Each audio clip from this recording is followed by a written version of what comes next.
Hello, golfers. My name is Jake Montgomery. I'm a master fitter at the Minneapolis store. I am joined here by Maxwell Busch, fellow master fitter. We've kind of reached the end of the season here, so we were looking to recap some of our more memorable fittings from this past season. Is there anything that sticks out to you right away? Yeah. We kind of talked about maybe our three most memorable fittings we had over the course of the year. One that sticks out to me was I had a lady come in, hadn't played golf since, I want to say she said high school. Coming in, she was candid about being in her late 40s, so hadn't played in 20, 30 years. And she was a little discouraged by her golf bag, having been from, I think the late 80s or early 80s. Lots of heavy shafts, not a lot of lightweight graphite options back then. So we got this lady into a set of Callaway Max Fast irons, put the Mitsubishi LDO 40 shaft in there, dropped a ton of weight from her prior set. We got her carrying the ball with her gamer. She was carrying about 65, 70 yards on a good, a well-struck shot. Then with the Callaway Max Fast, we got her carrying the ball all the way out to 125 on a couple shots with her 7-iron. That's great. So just by dropping a lot of weight, she was hitting the ball almost twice as far with her 7-iron. And that really, really lifted her spirits. So we just did the irons that day, but then a couple weeks later, after she had gone out on the course and hit them, she came back to me and we got the whole rest of the bag done. Yeah. So we finished up the golf bag with a bunch of Wilson Staff Dynapower ladies, woods, and hybrids. And she just, I think it had the Project X, the Even Flow ladies shaft in it, so super lightweight again.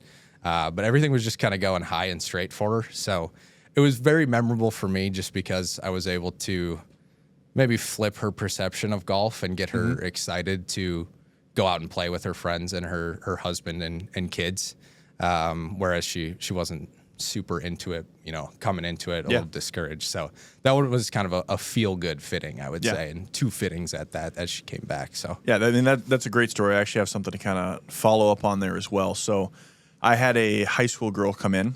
She had just gone through her sophomore season, I believe, and it seemed like she was a little frustrated or didn't really kind of like where her game was at the time. I came to find out later on that really was the case. Sure. But yeah, she had an older set as well, kind of stuff from like the early 2000s. She had graphite all the way through, but it was still pretty heavy, wasn't the proper length for her.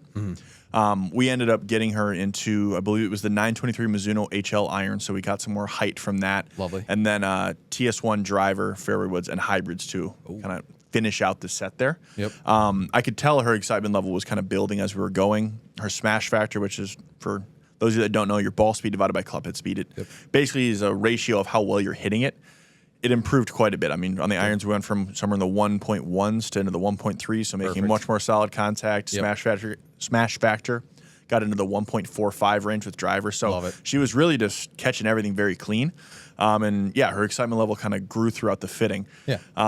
Her dad pulled me aside there towards the end and told me that he thinks that she's going to continue playing golf now after that fitting, which, I mean, honestly, that's one of the best things I've ever heard from a fitting standpoint. I mean, hearing that someone has kind of fallen back in love with the game through working with me, I mean, there's nothing more rewarding than that. 100%. Coming from two guys who clearly love the game of golf, it's good to get people on that side of things as well when we can in the fitting base.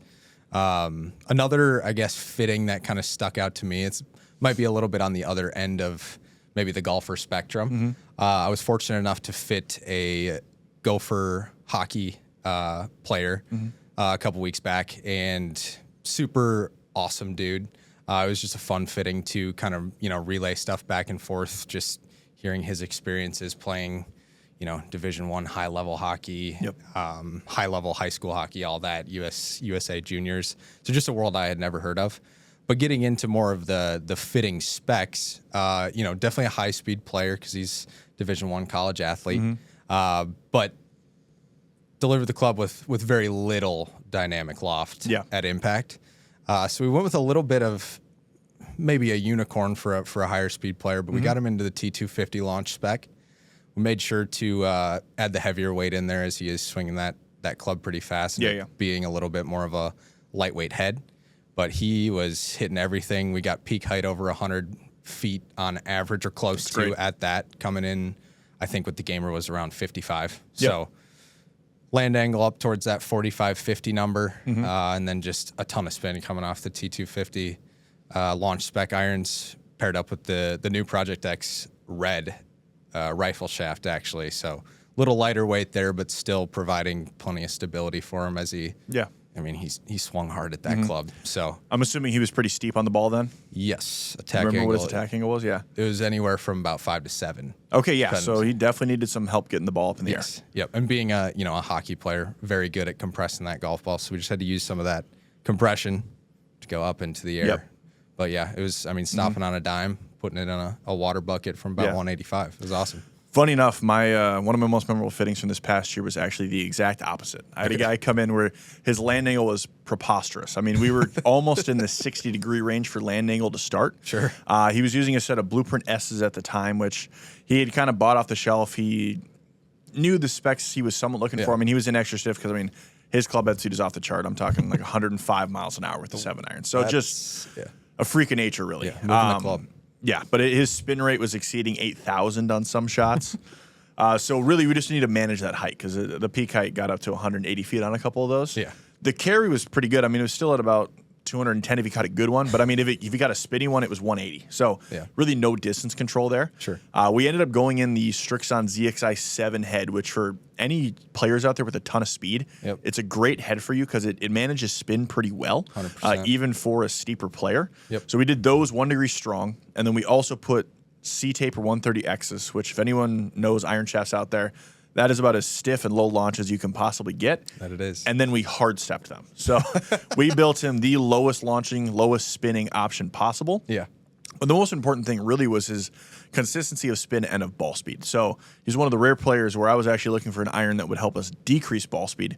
Because if we minimized his spin but maintained the ball speed with where it was at, his 7-iron was going to go 230 yards, which creates a lot of gaps in the bag when it comes down to the wedges there. So 100%. we got his carry pretty consistently right around 210, land angle at 54 degrees.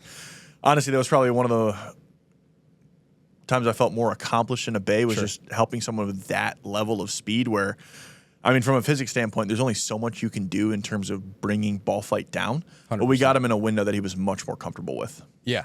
That's a fitting where you're really like digging in, the full bag of tricks to try to figure it out because you don't often get somebody hitting the ball that high or at least swinging a 7-iron over 100 miles an hour. Absolutely. That's very cool. I would say on that line of things, I was fortunate enough to fit a couple guys that were kind of working their way up through the PGA Tour America. So had conditional status. It was 3 guys. They were super awesome, but obviously very high speed players. Yeah. Somewhat robotic in how they swung it. It was like a bad shot to him was moving, 25 feet right on a fade, whereas a bad shot for myself is probably moving about 75 yards right. But it was very cool to get so picky about what was happening with the golf ball. Yeah. The one gentleman I fit for driver, we got him into the GT2. We initially had it at 10 degrees because he wanted a little bit more spin. I was fortunate enough to play golf with him actually the next day. So we kind of did an on-course fit, and we both noticed that when he hit one maybe slightly spinny, it was going about 200 feet in the air. So we had to come back in the next day. We dropped loft down to 8. I think we played it at 8 3/4 in the B4 setting. Yep. Maybe C4 actually, now that I think about it. And it was just a cut that was carrying about 330 and rolling out to 350 every time. Peak height of about 100 feet in the air. So it was much better than the spinny 200 feet that were stopping at about 260 for him. But these guys were really good at golf. It was just a cool, kind of like you said, when you get the polar ends of the fittings that you have coming in. These guys they're really good at golf, and it was fun to watch. That sounds like a dream, honestly. Just being able to go out with your fitting afterwards and kind of see the work that you put in and being able to tweak it if you need to. Yeah. I was fortunate enough to fit a high-level golfer this summer as well. We actually did a video series with him, Jake Olson from South Dakota. Yeah. Fit him into P7 CB MB combo set there and then an elite triple diamond driver.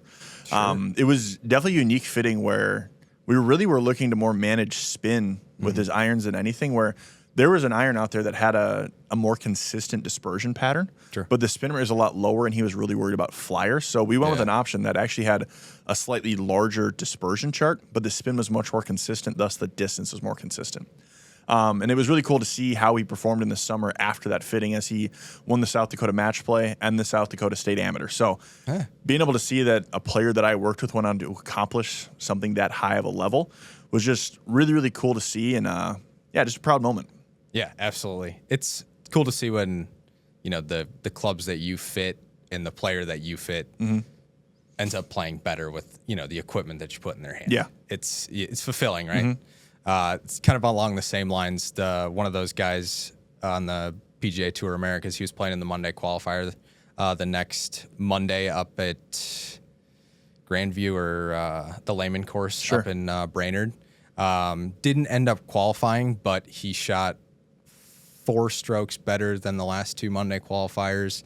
And he texted me after and said his driving accuracy was far better. So, maybe not the result that he was looking for, but still a bunch of things to build on. I think he's still 23 years old, so plenty of years to play high-level golf. But just it's cool to see that stuff come to fruition and people to improve with the clubs you put in their hands. Yeah, I mean, that just sounds like an awesome opportunity for you. I would say one thing that kind of just encapsulates all of these stories here is we're just working with a wide variety of golfers. Absolutely. If you want to come in and work with a fitter like Max or myself, just visit any of our store locations or visit secondswing.com to visit one of our online fitters.